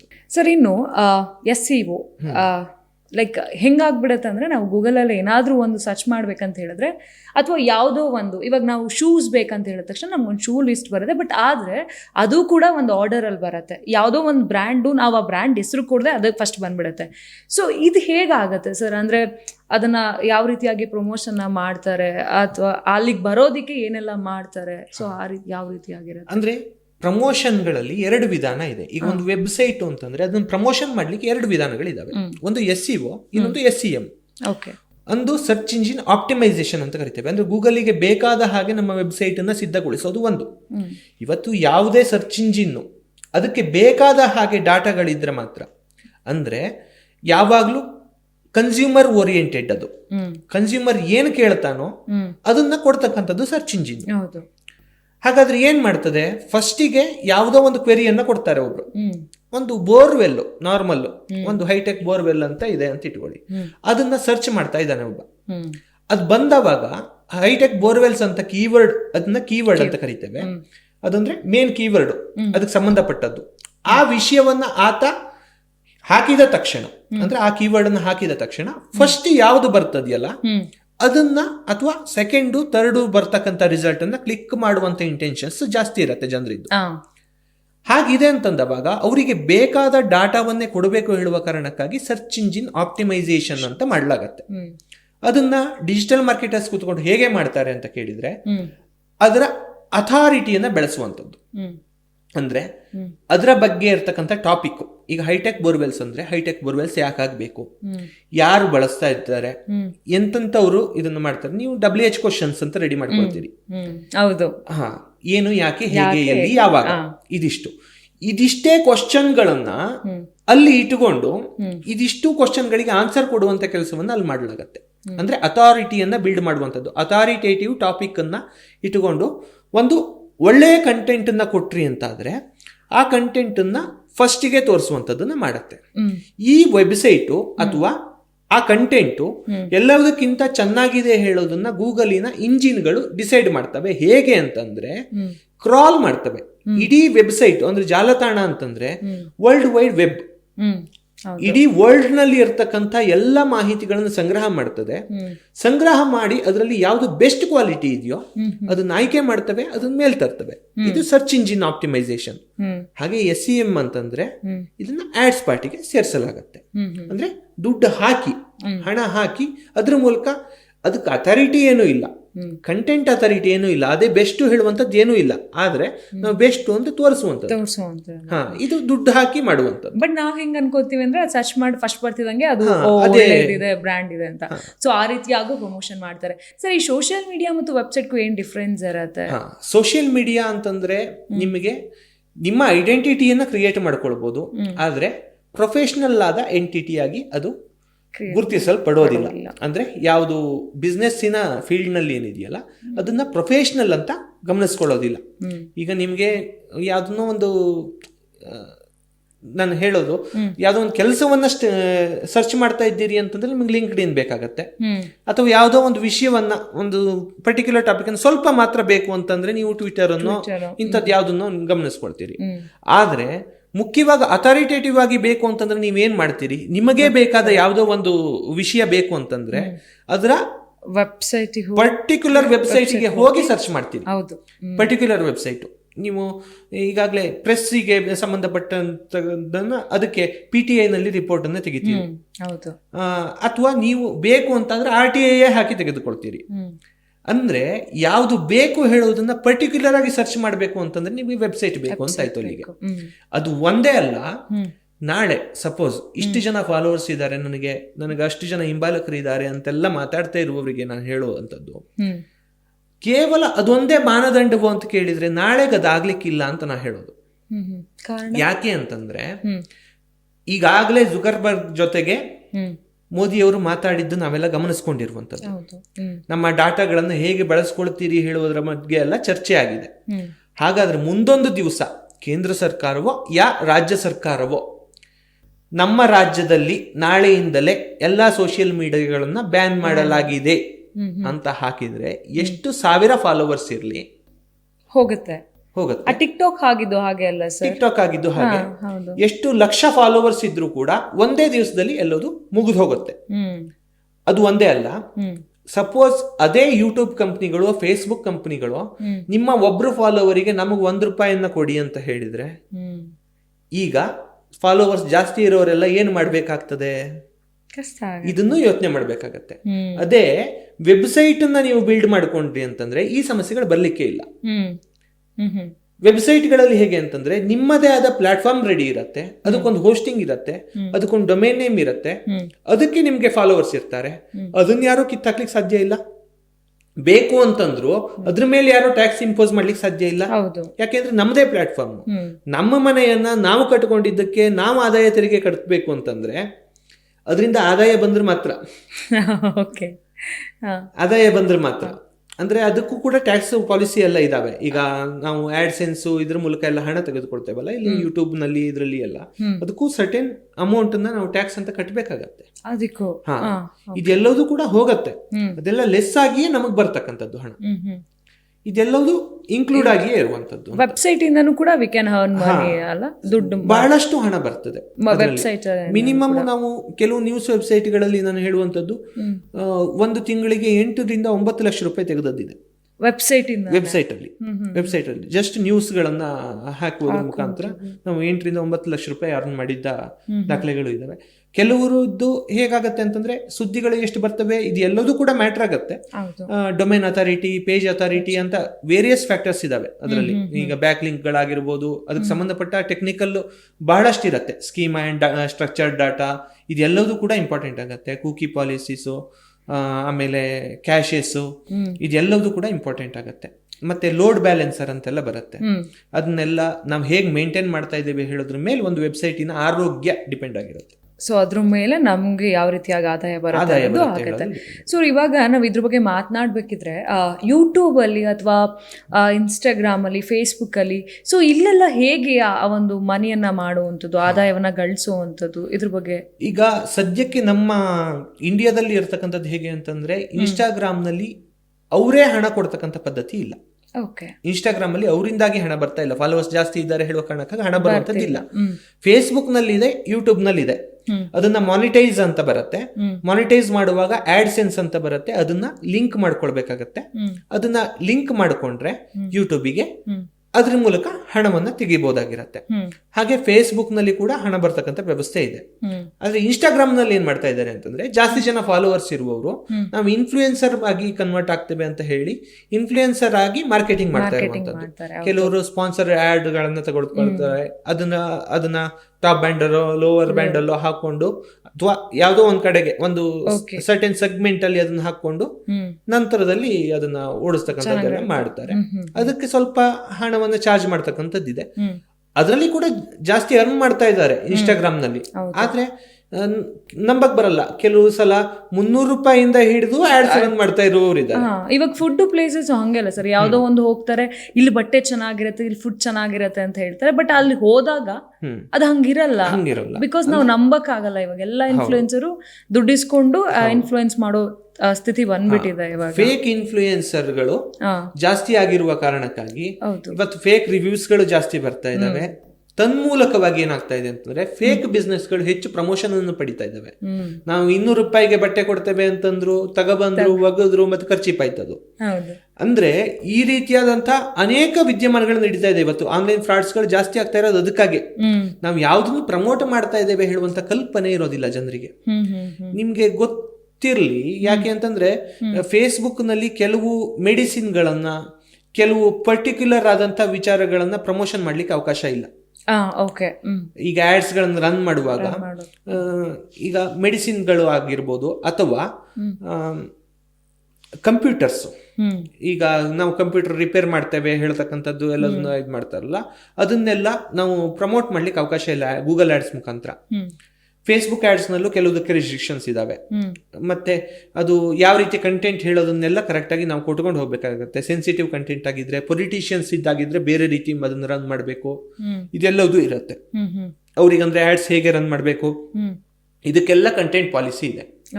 ಮತ್ತೆ ಫೇಕ್ ಫಾಲೋವರ್ಸ್ ಗಳನ್ನ ತರುವಂತದ್ದು, ಫೇಕ್ ಲೈಕ್ಸ್ಗಳನ್ನು ತರುವಂಥದ್ದು, ಇದನ್ನೆಲ್ಲ ಮಾಡಿಬಿಟ್ಟು ಏನಾಗಿದೆ ಅಂತಂದ್ರೆ 1.5 ಲಕ್ಷ ಸಬ್ಸ್ಕ್ರೈಬರ್ಸ್ ಇರ್ತಾರೆ ಅಥವಾ ಫಾಲೋವರ್ಸ್ ಇರ್ತಾರೆ, ಅವ್ರಿಗೆ ಬರ್ತಾ ಇರೋದು 10 ಲೈಕು 20 ಲೈಕು 30 ಲೈಕ್ಗಳು ಬರ್ತಾ ಇರತ್ತೆ. ಸರ್, ಈ ಫೇಕ್ ಫಾಲೋವರ್ಸ್ದು ಹೇಗೆ ಬರುವಂಥದ್ದು? ಅಥವಾ ಈಗ ಇನ್ಸ್ಟಾಗ್ರಾಮಲ್ಲೇ ಫೇಕ್ ಫಾಲೋವರ್ಸ್ನ ಇನ್ಸ್ಟಾಗ್ರಾಮೇ ಕೊಡುತ್ತೆ ಅಥವಾ ಹೇಗೆ ಅದು ವರ್ಕ್? ಇನ್ಸ್ಟಾಗ್ರಾಮ್ ಇಂದ ಆ ರೀತಿ ಕೊಡುವಂತದ್ದಿಲ್ಲ. ಏನ್ ಮಾಡ್ತಾ ಇದ್ದಾರೆ ಅಂತಂದ್ರೆ ಬೋಟ್ಗಳನ್ನ ಕ್ರಿಯೇಟ್ ಮಾಡ್ತಾ ಇದ್ದಾರೆ, ಅದಕ್ಕೆ ಬೇಕಾದ ಹಾಗೆ ಬೋಟ್ಗಳನ್ನ ಕ್ರಿಯೇಟ್ ಮಾಡ್ತಾ ಇದ್ದಾರೆ. ನಿಮ್ಗೆ ಮೊದಲಿನ ಹಂತದಲ್ಲಿ ಗೂಗಲ್ ನಲ್ಲಿ ಕೂಡ ಈ ರೀತಿಯಾದಂತ ಸ್ಕ್ಯಾಮ್ಗಳನ್ನ ನಡೆದವು. ಗೂಗಲ್ ನಲ್ಲಿ ಏನ್ ಮಾಡ್ತಿದ್ರು ಅಂತಂದ್ರೆ ಬೋಟ್ಗಳನ್ನ ಇಟ್ಟು ಸರ್ಚ್ ಇಂಜಿನ್ಗಳಿಗೆ ಚಮಕಾಯಿಸಿ, ಅಂದ್ರೆ ಸರಿಯಾಗಿ ತಿಳಿಸದೆ, ಸರ್ಚ್ ಇಂಜಿನ್ ಗೊತ್ತಾಗದೆ ಹೋದ ಹಾಗೆ ಬೋಟ್ ಟ್ರಾಫಿಕ್ ಅನ್ನ ಅದಕ್ಕೆ ತರೋದು ಯಾವ್ದೋ ಒಂದು ವೆಬ್ಸೈಟಿಗೆ. ಅವಾಗ ಅದರಲ್ಲಿ ಜಾಸ್ತಿ ಜನ ಬರ್ತಾ ಇದ್ದಾರೆ ಅಂತ ಹೇಳಿ ರೆವೆನ್ಯೂ ಇನ್ಕ್ರೀಸ್ ಆಯ್ತು ಅಲ್ಲಿ. ಆ ರೀತಿಯಾದದ್ದೆಲ್ಲ ಆಗಿ ನಂತರದ ದಿವಸಗಳಲ್ಲಿ ಏನಾಯ್ತು ಅಂತಂದ್ರೆ ಗೂಗಲ್ ಅದನ್ನು ಕೂಡ ಟ್ರ್ಯಾಕ್ ಮಾಡಕ್ ಇಡುತ್ತೆ. ಈಗ ಲೋಕಲ್ ಬಿಸ್ನೆಸ್ ಅನ್ನ ಗುರುತಿಸೋದು ಹೇಗೆ, ನಾವು ನಿಯರ್ ಮೀ ಅಂತ ಹೊಡೆದ ತಕ್ಷಣ ಒಂದು GMB ಪ್ರೊಫೈಲ್ ಬರ್ತದೆ ಅವರಿದ್ದು. ಅಲ್ಲಿಗೆ ಹೋಗಿ ರೀಚ್ ಆಗಬೇಕು ಅಂತಂದ್ರೆ ನಾವು ಹೇಗೆ ಹೋಗ್ಬೇಕು ಅಂತ ಡೈರೆಕ್ಷನ್ ಹಾಕ್ತೇವೆ, ಅಲ್ಲಿಗೆ ಹೋಗ್ತೇವೆ. ಅದನ್ನ ಏನ್ ಮಾಡಲಾಯ್ತು ಅಂತಂದ್ರೆ ಹೆಚ್ಚು ಜನ ಬರ್ತಾ ಇದ್ದಾರೆ ಅಂತ ತೋರಿಸಲಾಯ್ತು. ಮೊದಲಿನ ದಿವಸಗಳಲ್ಲಿ ರಿವ್ಯೂಸ್ ಗಳನ್ನು ಜಾಸ್ತಿ ಕೊಡಿಸಲಾಯ್ತು. ಅಂದ್ರೆ ಮನೇಲಿ ಕೂತ್ಕೊಂಡಿದ್ದವರು ಅಲ್ಲಿಗೆ ಹೋಗದೆ ಹೋದವರು ಕೂಡ ರಿವ್ಯೂಸ್ ಕೊಟ್ಟಾಯ್ತು. ಅದೆಲ್ಲದನ್ನು ನೋಡುವಾಗ ಗೂಗಲ್ ಸಸ್ಪೆಂಡ್ ಮಾಡಿ ಹಾಕಿತ್ತು ಇತ್ತೀಚಿನ ದಿವಸಗಳಲ್ಲಿ. ಅಂತ ಪರ್ಟಿಕ್ಯುಲರ್ GMB ಗಳನ್ನು ಹುಡುಕಿ ಸಸ್ಪೆಂಡ್ ಮಾಡಿ ಹಾಕಿತ್ತು. ಆದ್ರೆ ಫೇಸ್ಬುಕ್ ಮತ್ತೆ ಇನ್ಸ್ಟಾಗ್ರಾಮ್ ನಲ್ಲಿ ದುರ್ದೈವವಶಾತ್ ಇದು ಯಾವ್ದು ಆಗ್ಲೇ ಇಲ್ಲ. ಹೌದು, ಈಗಲೂ ಕೂಡ ಫೇಕ್ ಆಗಿರುವಂತ ಕಂಟೆಂಟ್ಗಳು, ಫೇಕ್ ಆಗಿರುವ ಪ್ರೊಫೈಲ್ಗಳು ಜಾಸ್ತಿ ಚಾಲ್ತಿಯಲ್ಲಿದ್ದಾವೆ. ಹೌದು, ಹೆಚ್ಚು ಚಾಲ್ತಿಯಲ್ಲಿ ಇರೋದೇ ಅವು. ಏನ್ ಮಾಡ್ತಾರೆ ಅಂದ್ರೆ ಯಾವ್ದಕ್ಕೋ ಬರ್ತಾರೆ, ಸುಮ್ನೆ ಕುಂತ್ಕೊಂಡು ಕಮೆಂಟ್ ಹಾಕ್ತಾರೆ, ಮನೇಲಿ ಕುತ್ಕೊಂಡು ಕೆಲಸ ಇಲ್ಲದೆ. ಅಂದ್ರೆ ಅಗತ್ಯ ಇದೆಯೋ ಇಲ್ವೋ ಎಲ್ಲದಕ್ಕೂ ನಾನೊಬ್ಬ ಹೊಣೆಗಾರ ಅಂತ ಹೇಳುವ ಹಾಗೆ, ರೆಸ್ಪಾನ್ಸಿಬಿಲಿಟಿ ಎಲ್ಲದೂ ನನ್ನ ಮೇಲೆ ಇದೆ ಹೇಳುವ ಹಾಗೆ ಅಗತ್ಯ ಇಲ್ಲದೆ ಕಮೆಂಟ್ ಮಾಡುವಂಥದ್ದು. ಹೌದು, ಸುಮ್ಮನೆ ಫೇಕ್ ಅಕೌಂಟ್ ಕ್ರಿಯೇಟ್ ಮಾಡಿ ಮಾಡುವಂಥದ್ದು. ಆದ್ರೆ ನಿಮ್ಗೆ ಗೊತ್ತಿರ್ಲಿ, ನಾನು ಇಲ್ಲಿ ನೋಡ್ತಾ ಇರ್ತಕ್ಕಂಥವ್ರು ಯಾರಿದಾರೋ ಅವರೆಲ್ಲರಿಗೂ ಹೇಳುವಂಥದ್ದು ಒಂದು ಕಿವಿ ಮಾತು, IP ಅಡ್ರೆಸ್ ನ ಟ್ರ್ಯಾಕ್ ಮಾಡಿದ್ರೆ ವಿತಿನ್ 5 ಮಿನಿಟ್ಸ್ ನೀವು ಎಲ್ಲಿದ್ದೀರೋ ಅಲ್ಲಿ ಬಂದು ಹಿಡಿದು ನಿಮ್ಮನ್ನ ಒಳಗೆ ಹಾಕ್ಬೋದು. ಅಷ್ಟರ ಮಟ್ಟಿಗೆ ಅವಕಾಶಗಳಿದ್ದಾವೆ ನಮ್ಮಲ್ಲಿ. ಸೈಬರ್ ಸೆಕ್ಯೂರಿಟಿ ಏನಾದ್ರು ಮನ್ಸ್ ಮಾಡಿದ್ರೆ, ಅವ್ರು ಯಾಕೆ ಮಾಡ್ತಾ ಇಲ್ಲ ಅಂತಂದ್ರೆ ಇದರಿಂದ ಯಾರಿಗೂ ಹಾರ್ಮ್ ಆಗ್ತಾ ಇರುವಂತ ಅನೈತಿಕ ಚಟುವಟಿಕೆಗಳ ಬಗ್ಗೆ ಹೆಚ್ಚು ಗಮನ ಇಟ್ಟಿದ್ದಾರೆ ಅಲ್ಲಿ. ಇದರಿಂದ ಯಾರಿಗೂ ಹಾರ್ಮ್ ಆಗ್ತಾ ಇಲ್ಲ, ದೊಡ್ಡ ನಷ್ಟ ಏನೂ ಆಗಿಲ್ಲ ಹೇಳುವ ಕಾರಣಕ್ಕಾಗಿ ಸುಮ್ಮನಿದ್ದಾರೆ. ಬಿಟ್ರೆ ನಿಮ್ಮನ್ನ ಟ್ರ್ಯಾಕ್ ಮಾಡೋದು ಎಷ್ಟು ಹೊತ್ತಿನ ಕೆಲಸವೂ ಅಲ್ಲ. ಕೆಲವೊಂದು ಟೈಮ್ IP ಅಡ್ರೆಸ್ ಸಿಗ್ತಿಲ್ಲ, ಟ್ರ್ಯಾಕೇ ಮಾಡೋಕ್ಕಾಗ್ತಿಲ್ಲ. ಈಗ ರೀಸೆಂಟ್ ಆಗಿ ಸರ್ ಒಂದು ನ್ಯೂಸ್ ಕೂಡ ಆಗಿತ್ತು, ಒಬ್ಳು ಮಹಿಳೆ ಸಖತ್ತು ಬಾಂಬ್ ಮೇಲ್ಗಳನ್ನ ಕಳಿಸ್ತಾಳೆ. ಎಂತಕ್ಕೆ ಅಂತ ಹೇಳಿದ್ರೆ ಏನೋ ಹುಡುಗ ಮೋಸ ಮಾಡಿದ ಅಂತ ಅವನ ಹೆಸರಲ್ಲಿ ಫೇಕ್ ಆಗಿ ಕ್ರಿಯೇಟ್ ಮಾಡ್ತಾಳೆ. ಬಟ್ ಆದ್ರೆ ಅವಳನ್ನ ಪತ್ತೆ ಹಚ್ಚೋದಕ್ಕೆ ಪೊಲೀಸರು ಬಹಳಷ್ಟು ಸರ್ಕಸ್ ಮಾಡ್ಬಿಡ್ತಾರೆ. ಕೆಲವೊಂದು ಕಡೆ IP ಅಡ್ರೆಸ್ ಟ್ರ್ಯಾಕ್ ಆಗಲ್ಲ. ಸೊ ಅದು ಹಿಂಗ್ ಮಾಡ್ಬೋದು ಸರ್? ಅಂದ್ರೆ ಅಷ್ಟು ಗೌಪ್ಯವಾಗಿ ಅದು ಕೂಡ ಇದೆ. ಸೈಬರ್ ಸೆಕ್ಯೂರಿಟಿ ಅಂತ ಇದೆ ನಮ್ಮ ಇದರಲ್ಲಿ. ಓದುವವರು ಅದನ್ನು ಓದ್ಕೊಂಡಿದ್ರೆ ಹೇಗೆ ಅದನ್ನ ಮ್ಯಾನಿಪುಲೇಟ್ ಮಾಡಬಹುದು ಹೇಳುವಂತದ್ದು ಕೂಡ ವಿಧಾನ ಇದೆ.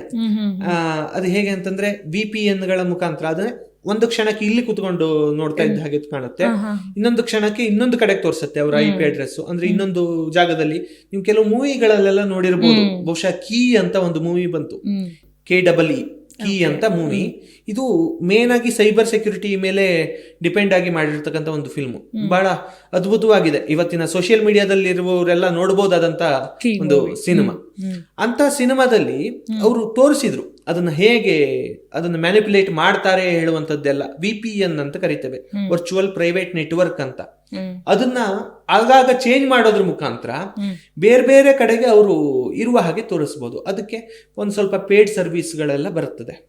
ಅದನ್ನೆಲ್ಲ ಮಾಡುವಂತದ್ದು ಮಾಡಿದ್ರು. ಇದನ್ನ ಇಲ್ಲಿಗಲ್ ಆಗಿ ಬಳಸಿ ಹೇಳುವ ಕಾರಣಕ್ಕಾಗಿ ಹೇಳ್ತಾ ಇರುವಂತದ್ದಲ್ಲ. ಅದನ್ನ ಬಳಸಿದ್ರೆ ಮುಂದಾಗುವಂತ ಕಾನ್ಸಿಕ್ವೆನ್ಸಸ್ಗೆಲ್ಲ ನೀವೇ ಜವಾಬ್ದಾರರಾಗ್ತೀರಾ ಹೇಳೋದನ್ನು ನಾ ಹೇಳ್ತಾ ಇದ್ದೀನಿ. ನೀವು ಹಂಗೆ ಹೇಳ್ತಾ ಇರೋದು.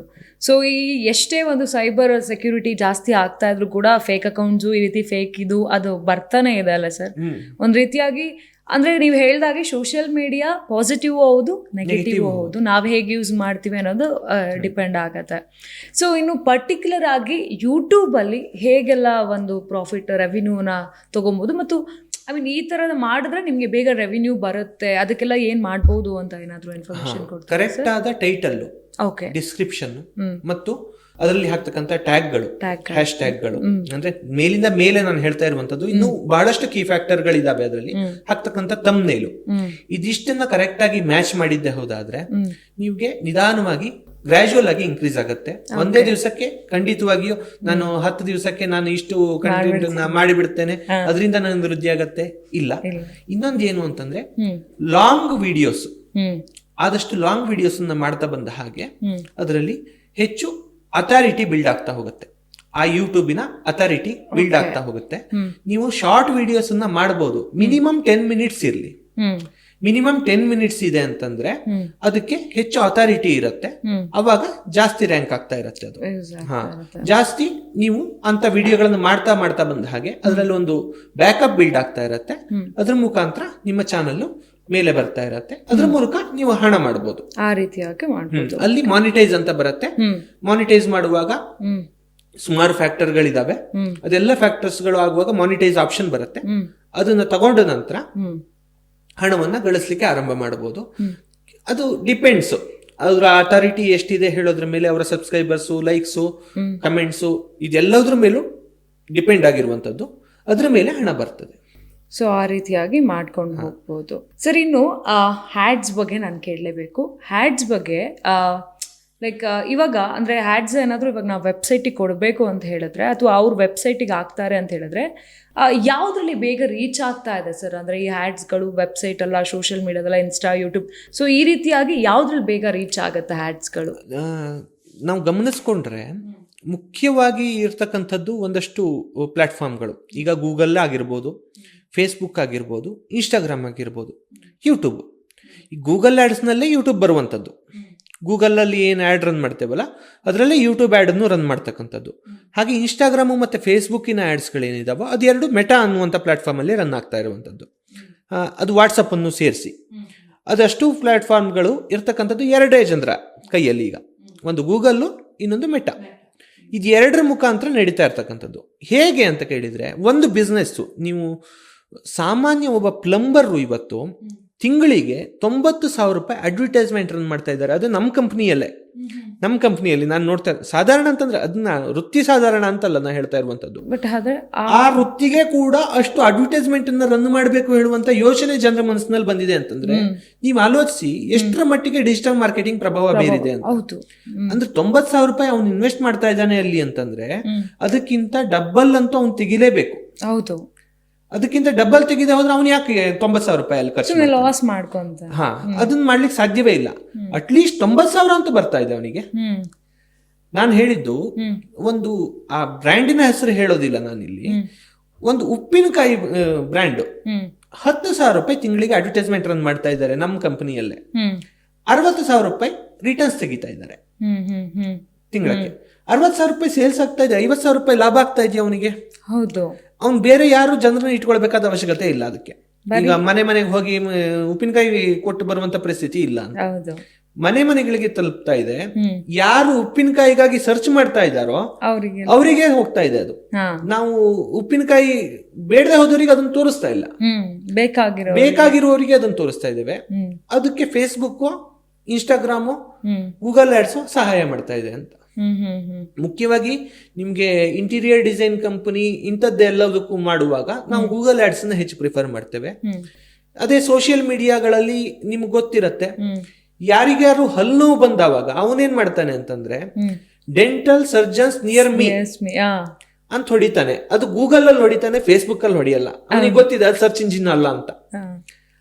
ಆದ್ರೆ ಫೇಸ್ಬುಕ್ ಅಲ್ಲಿ ಹೇಗಿರತ್ತೆ ಅಂದ್ರೆ ಇಂಟೆಂಟು, ಈ ಗೂಗಲ್ ಕೂಕೀಸ್ ಅನ್ನ ಕಲೆಕ್ಟ್ ಮಾಡಿಕೊಂಡು ಅವ್ರಿಗೆ ಅದನ್ನ ತೋರಿಸುತ್ತೆ ಆಡ್ಸ್. ಅಲ್ಲಿ ಏನ್ ಸರ್ಚ್ ಮಾಡಿರ್ತೀವಿ ಆಡ್ಸ್ ಅಲ್ಲಿ ಬರಕ್ಕೆ ಪ್ರಾರಂಭ ಆಗತ್ತೆ. ಅಂದ್ರೆ ಗೂಗಲ್ ಕ್ರೋಮಿಗೂ ಮೆಟಾಗೂ ಲಿಂಕ್ ಇದೆ ಅಂತ ಆಯ್ತು. ಹಾಗಾದ್ರೆ ಅದನ್ನೇ ಮತ್ತೆ ಮತ್ತೆ ಮತ್ತೆ ಮತ್ತೆ ನೋಡೋದ್ರ ಮುಖಾಂತರ ಅವನಿಗೆ ಇದನ್ನ ತಗೊಳ್ಬೇಕು ಹೇಳುವಂತ ಇಂಟೆನ್ಷನ್ ಹುಟ್ಟಿಸುವಂತದ್ದು ಒಂದು ಪರಂಪರೆ. ನಿಮ್ಗೆ ಈ ಮಾಲ್ಗಳ ಕಾನ್ಸೆಪ್ಟ್ ಆರಂಭ ಆಗಿದ್ದೆ ಹಾಗೆ. ಕಾರ್ಲ್ ನ್ಯೂಪೋರ್ಟ್ ಏನ್ ಬರಿತಾನೆ ಅವನು ಹೇಳೋದೇ ಹಾಗೆ. ಒಂದು ಒಳಗಿನ ಕೋಣೆ ಒಳಗಡೆ ನೀವು ಹೋದ್ರೆ ಎಲ್ಲವೂ ಅವ್ರಿಗೆ ಕಾಣಿಸ್ತಕ್ಕಂಥ ವಸ್ತುಗಳೆಲ್ಲವೂ ಕೂಡ ಅದಕ್ಕೆ ಸಂಬಂಧಪಟ್ಟದ್ದೇ ಆಗಿರ್ಬೇಕು. ಹೌದು. ಅಂದ್ರೆ ಮಾರ್ಕೆಟಿಂಗ್ ಏನ್ ಬೇಕಲ್ಲ, ಯಾವ್ದೆಲ್ಲ ಸೇಲ್ ಆಗ್ಬೇಕಲ್ಲ ಆ ವಿಷಯಗಳೇ ಆಗಿರ್ಬೇಕು. ಅದನ್ನ ಬಿಟ್ಟು ಹೊರಗಡೆ ಯಾವ್ದು ಕಾಣಿಸ್ಬಾರ್ದು ಹೇಳುವ ಕಾರಣಕ್ಕೆ ಮಾಲಿನ ಕಾನ್ಸೆಪ್ಟ್ ಮಾಡಿದ್ದು. ನಮ್ಮಲ್ಲಿ ಸಂತೆಯಲ್ಲಿ ಹೇಗಾಗ್ತಿತ್ತು ಅಂತಂದ್ರೆ, ಇವ್ನು 10 ರೂಪಾಯಿಗೆ ಮಾರಾಟ ಮಾಡ್ತಿದ್ದ, ಅವ್ನು 20 ರೂಪಾಯಿಗೆ ಮಾರಾಟ ಮಾಡ್ತಿದ್ದ.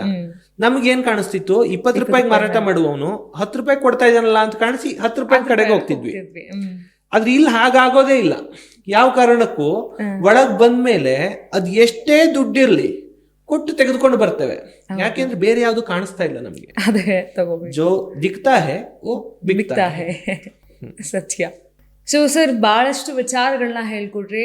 ನನಗೂ ಕೂಡ ಪರ್ಸ್ನಲ್ ಆಗಿ ಕೆಲವೊಂದು ಗೊತ್ತಿರಲಿಲ್ಲ ಆ್ಯಂಡ್ ಕೆಲವು ಡೌಟ್ಸ್ ಇತ್ತು. ಒಂದು ರೀತಿಯಾಗಿ ಇದನ್ನೆಲ್ಲ ಕೇಳ್ತಾ ಇದ್ರೆ ನಂಗೆ ಅನಿಸ್ತಾ ಇರೋವಂಥದ್ದು, ನಾವು ಫೋನ್ ಯೂಸ್ ಮಾಡೋಕ್ಕೆ ಇವಾಗ ನೆಕ್ಸ್ಟ್ ಮೂಮೆಂಟ್ ಬರ್ತಾ ಇದೆ ನನಗೆ. ಹಂಗಾದ್ರೆ ನೆಕ್ಸ್ಟ್ ಏನಾದರೂ ಡೌನ್ಲೋಡ್ ಮಾಡಬೇಕು ಅಥವಾ ಏನಾದರೂ ಅಕ್ಸೆಪ್ಟ್ ಮಾಡಬೇಕು ಅಂದರೆ ಇದು ಅಕ್ಸೆಪ್ಟ್ ಮಾಡಬಾರ್ದು ಅನ್ನೋ ಥರ. ಸೊ ಇಷ್ಟೆಲ್ಲ ಇರುತ್ತೆ ಅಂತ ನಮಗೂ ಕೂಡ ಗೊತ್ತಿರಲಿಲ್ಲ. ಸೊ ಇದರಿಂದ ನಮ್ಮ ವೀಕ್ಷಕರಿಗೂ ಕೂಡ ಭಾಳಷ್ಟು ಹೆಲ್ಪ್ ಆಗಿದೆ ಅಂತ ಹೇಳ್ತೀನಿ. ಸೊ ನೋಡಿದ್ರಲ್ಲ ವೀಕ್ಷಕರೇ, ಎಂಥ ಕಲಾಹಂಸ ಇನ್ಫೋಟೆಕ್ ಪ್ರೈವೇಟ್ ಲಿಮಿಟೆಡಲ್ಲಿ ಅಂದರೆ 150 ನ್ಯೂಸ್ ಚಾನಲ್ಸ್ ವೆಬ್ಸೈಟ್ ಕೂಡ ಇದು ಮಾಡ್ತಾ ಇದ್ದಾರೆ. ಭಾಳಷ್ಟು ಕಂಪ್ನಿಗಳಿಗೆ ಪ್ರಮೋಷನ್ ಕೂಡ ಮಾಡಿಕೊಡ್ತಿರ್ತಾರೆ ಸರು. ಸೊ ಚಂದನ್ ಕಲಾಹಂಸ ಸರ್ ಇವತ್ತು ನಮ್ಮೊಟ್ಟಿಗೆ ಇದ್ದರು, ನಮ್ಮೊಟ್ಟಿಗೆ ಇದ್ಕೊಂಡು ಎಲ್ಲ ಮಾಹಿತಿ ಕೊಟ್ಬಿಟ್ಟಿದ್ದಾರೆ. ಯಾವ ಮಟ್ಟಕ್ಕೆ ಆನ್ಲೈನ್ ನಮ್ಮನ್ನು ಆವರಿಸ್ಕೊಂಡ್ಬಿಟ್ಟಿದೆ, ಸೋಷಿಯಲ್ ಮೀಡಿಯಾ ಆವರಿಸ್ಕೊಂಡ್ಬಿಟ್ಟಿದೆ. ಸೊ ಏನೆಲ್ಲ ನೆಗೆಟಿವ್ ಇದೆ, ಏನೆಲ್ಲ ಪಾಸಿಟಿವ್ ಇದೆ, ಎಲ್ಲ ಕೂಡ ಹೇಳಿದ್ದಾರೆ. ಸೊ ನಾವು ಹೇಳೋದು ಒಂದೇನೆ, ಯೂಸ್ ಮಾಡೋದು ತಪ್ಪಲ್ಲ, ಬಟ್ ಅದನ್ನು ಯಾವ ರೀತಿಯಾಗಿ ಯೂಸ್ ಮಾಡಬೇಕು, ಎಷ್ಟು ಯೂಸ್ ಮಾಡಬೇಕು ಅಷ್ಟು ಮಾಡಿದಾಗಲೇ ಅದು ಅಷ್ಟು ಒಳ್ಳೆಯದಾಗತ್ತೆ. ಸೊ ಹೀಗೆ ನೋಡ್ತಾ ಇರಿ ಕರ್ನಾಟಕ ಟಿವಿ, ಇದು ಕನ್ನಡಿಗರ ಧ್ವನಿ. Thank you sir. ಧನ್ಯವಾದ.